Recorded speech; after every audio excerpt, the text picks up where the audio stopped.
breaking news, everyone. Politicians have rich friends. I'm shocked. Absolutely. I'm shocked too. They also have smuggler friends sometimes that do dodgy things. Bet you didn't know that. I didn't. And I was appalled to find out that politicians have like girlfriends that they spend money on.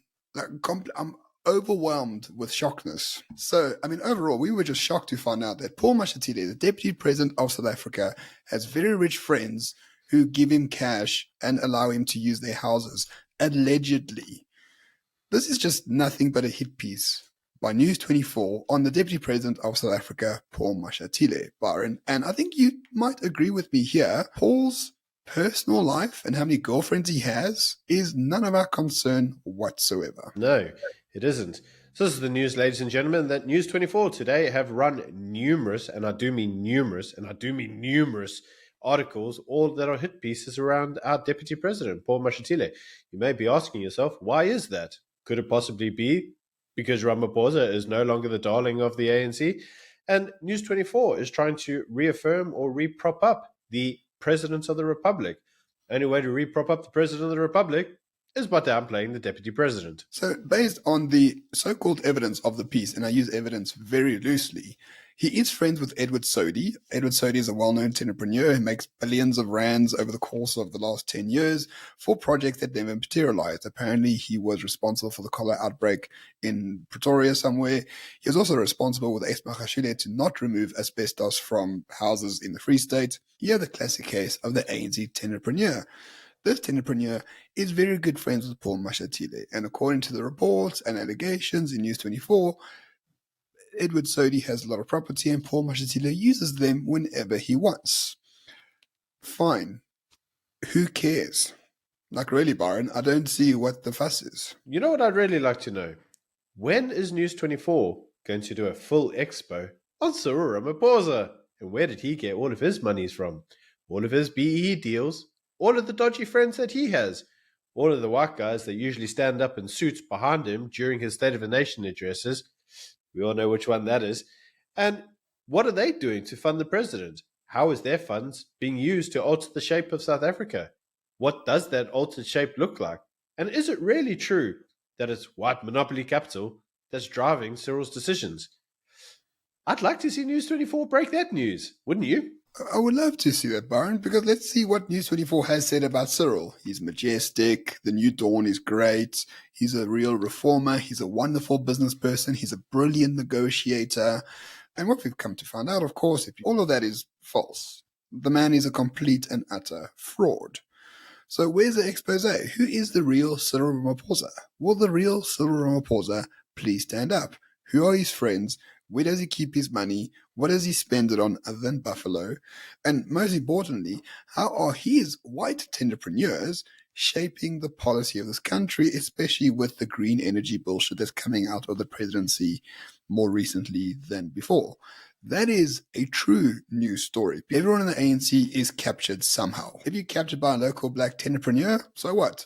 Everyone else is. But Cyril's different. He's captured by Western money. The problem is that if we actually look at Cyril Ramaphosa, he came in on an anti-fraud and an anti-corruption agenda. What everybody conveniently forgets is that Cyril was in charge of the Cadre Deployment Committee whilst Jacob Zuma was president. Well, Cyril also came to fix the energy crisis, which Cyril Ramaphosa chaired as Deputy President of the ANC and as Deputy President of the Republic under Jacob Zuma. So arguably, Cyril Ramaphosa came into power on the ticket of fixing Cyril Ramaphosa's mistakes. The problem, ladies and gentlemen, is this.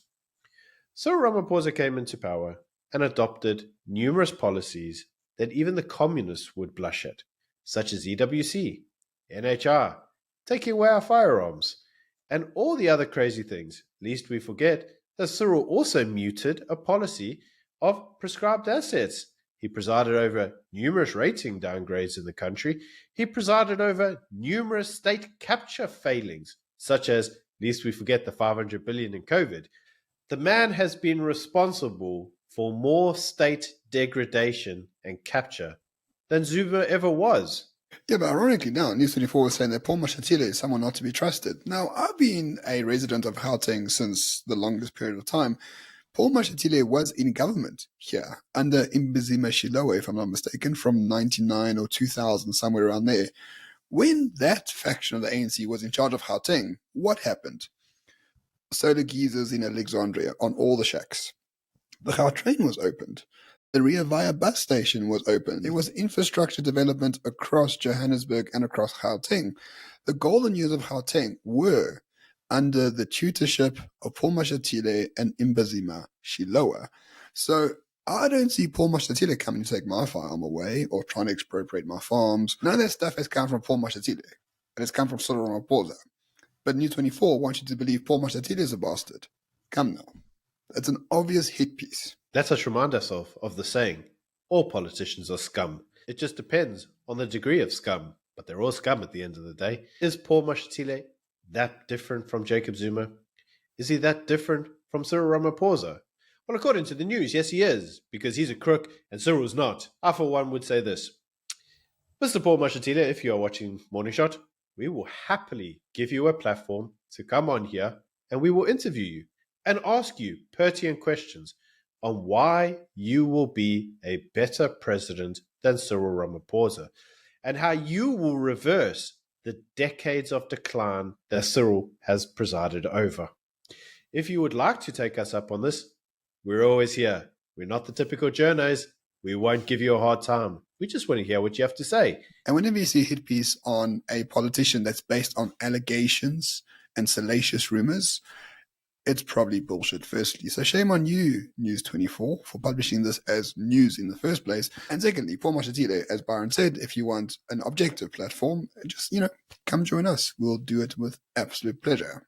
Thank you for joining us for the show today. We look forward to hearing from the Deputy President. And if you really want to hear more on this, click on this video here.